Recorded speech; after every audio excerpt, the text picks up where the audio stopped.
Mag-harvest tayo ng sili dito sa plantasyon ni Vic.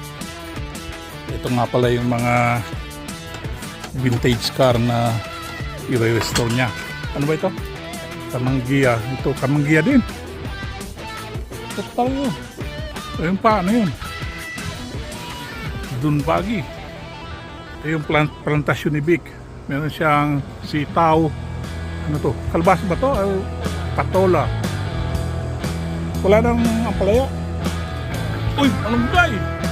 Oh, gold ito dito. Hindi nga. Sir Simon. Malunggay, wala na? Ay, natabunan yung malunggay. Yung kuan mo, ampalaya mo. Ito ang i-harvest ko. Sili. Siling tari ito sa ating tawag yun.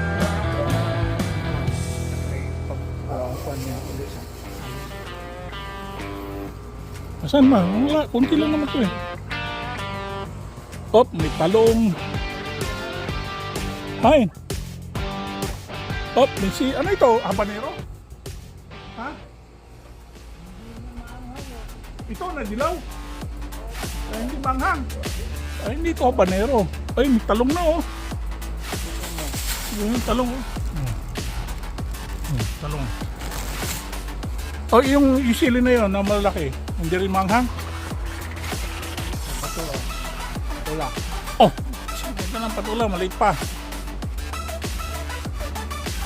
Isa pa. Ito, kamatis. Ito yung sili na i-harvest ko. Saan pa? Tingnan natin lahat. Ano to? Ano to? Kamote. Ba't pinanggapang mo sa taas? Kamote sa taas.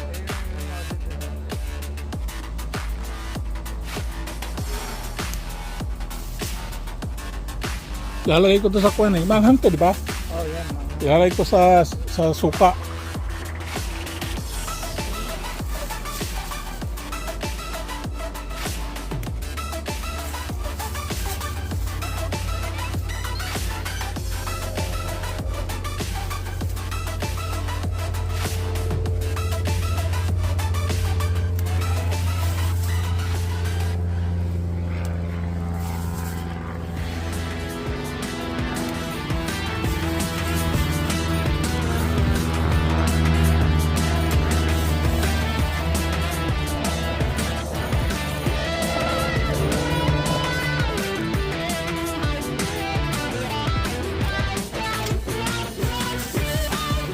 Dami na.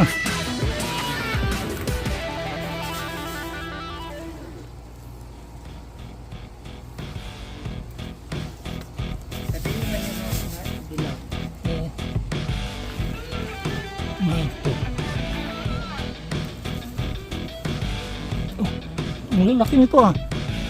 Oh. Ito, hindi na manghang.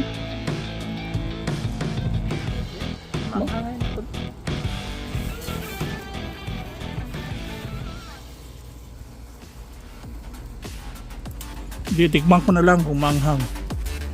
Anong tawag ng sili na to? Wala na.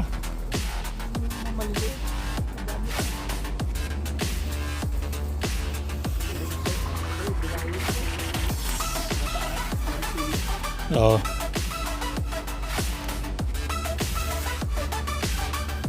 Ito parang habanero eh.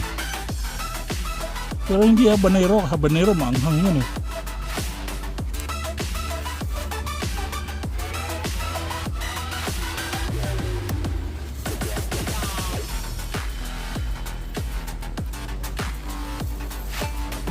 Pero ito pang kuhan.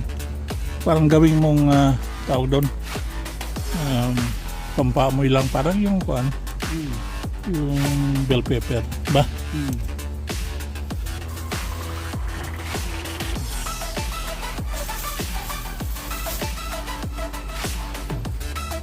Ito naman ang persimmon. Oo, ang ganda o ng tubo. Nalagyan ng plastic kasi kinakain ng daga. Yan, may pagpapusos na. Persimmon tree.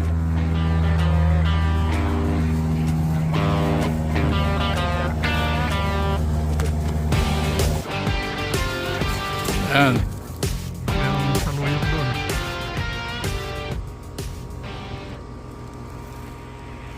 Malunggay pa rito.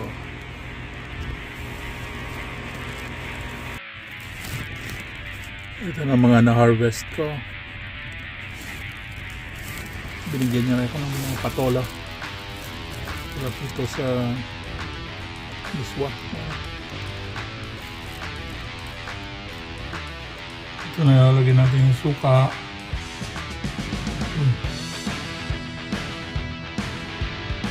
Ito tayo ng gloves dahil maangang yan. Gamitan natin ang funnel o budo.